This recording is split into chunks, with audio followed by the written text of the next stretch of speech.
नमस्कार, न्यूज 18 मगध में आपका स्वागत है। मैं हूं हिमांशी। खबर बिहार के औरंगाबाद जिले से है, जहां गोह प्रखंड के हथियारा गांव की एक महिला रंजू देवी के साथ ऐसा धोखा हुआ है, जिसने उनके भरोसे और हिम्मत दोनों को तोड़कर रख दिया। पति की मौत के बाद जिस मुआवजे की उम्मीद उन्हें जिंदगी की राह पर आगे बढ़ने का सहारा दे सकती थी, वही अब उनके लिए एक दुःस्वप्न बन गया है।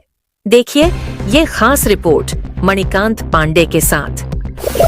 हम इस वक्त औरंगाबाद जिले के देवकुंड थाने के पास खड़े हैं, जहां क्षेत्र के हथियारा गांव में जहां की रहने वाली रंजू देवी एक बड़ी ठगी का शिकार हो गई।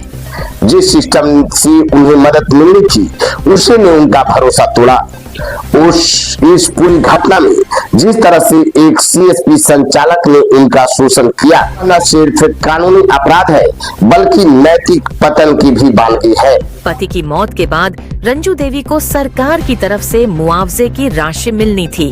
गांव की एक बेसहारा महिला को उम्मीद थी कि यह पैसे उनके और उनके बच्चों के भविष्य को संवारेंगे, लेकिन उन्हें क्या पता था कि जिस शख्स को वो सबसे ज्यादा भरोसेमंद समझ रही थी, वही उनके साथ सबसे बड़ा विश्वासघात करेगा। ठीक है। कैसे क्या घटना हुई थी? गया में विश्वविद्यालय सर बन रहा था, उसमें सर दीवार गिर करके चापा पड़ गए, उसमें उनकी मौत हो गई। किनको? मेरे पति हस्बैंड को। जी, क्या नाम था उनका? नाम था स्वर्गीय जुगेश कुमार। मौत होने के कारण 10 लाख रुपया भर पैसा मिला कंपनी से सर। हाँ। कौन कंपनी के माध्यम से काम कर रहे थे?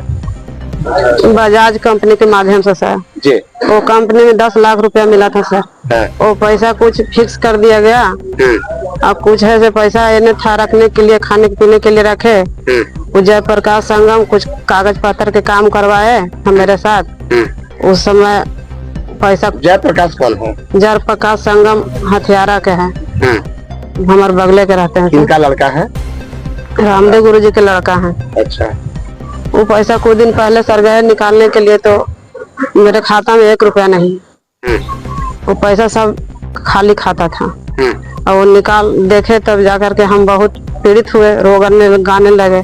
गए थाना में, थाना प्रभारी देवकुंड, तो बोले सर कि से ये पैसा नहीं अथी हो पाएगा, नहीं मिल पाएगा, आप जाइए यहाँ से। गांव के ही एक ग्राहक सेवा केंद्र सीएसपी संचालक से उन्होंने मदद मांगी। शुरुआत में वह सहारा बना, लेकिन खाते में राशि आते ही उसी ने चोरी छिपे उनका एटीएम कार्ड बनवाया और लगभग 4 लाख रुपए निकाल लिए। जब रंजू देवी को इसकी जानकारी हुई तो वे दंग रह गईं।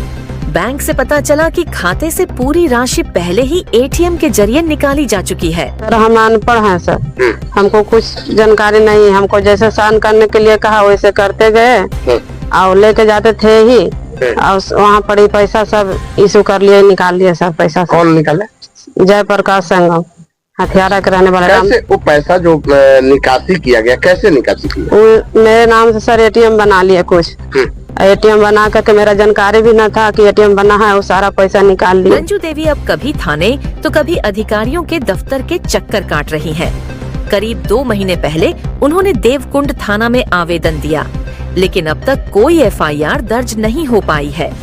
थाना अध्यक्ष धर्मेंद्र कुमार से न्यूज 18 मगध संवाददाता ने बात की तो उन्होंने कहा कि हमको आवेदन मिला है, मामले की जांच की जा रही है और दोषी पाए जाने पर निश्चित कार्रवाई होगी।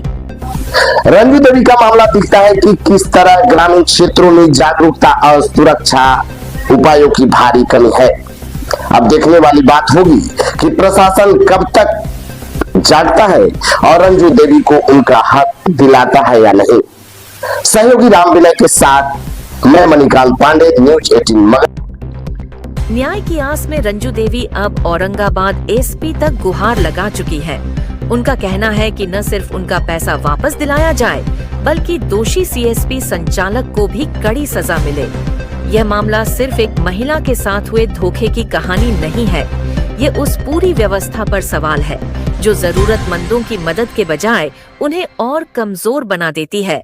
एक तरफ डिजिटल इंडिया की बात होती है, वहीं दूसरी ओर ऐसी घटनाएं सोचने पर मजबूर कर देती हैं कि क्या तकनीक वाकई हर किसी के लिए वरदान बनी है। उम्मीद है कि प्रशासन जल्द ही पीड़िता को न्याय दिलाएगा। फिलहाल न्यूज़ 18 मगध में इतना ही। देखते रहिए सच के साथ।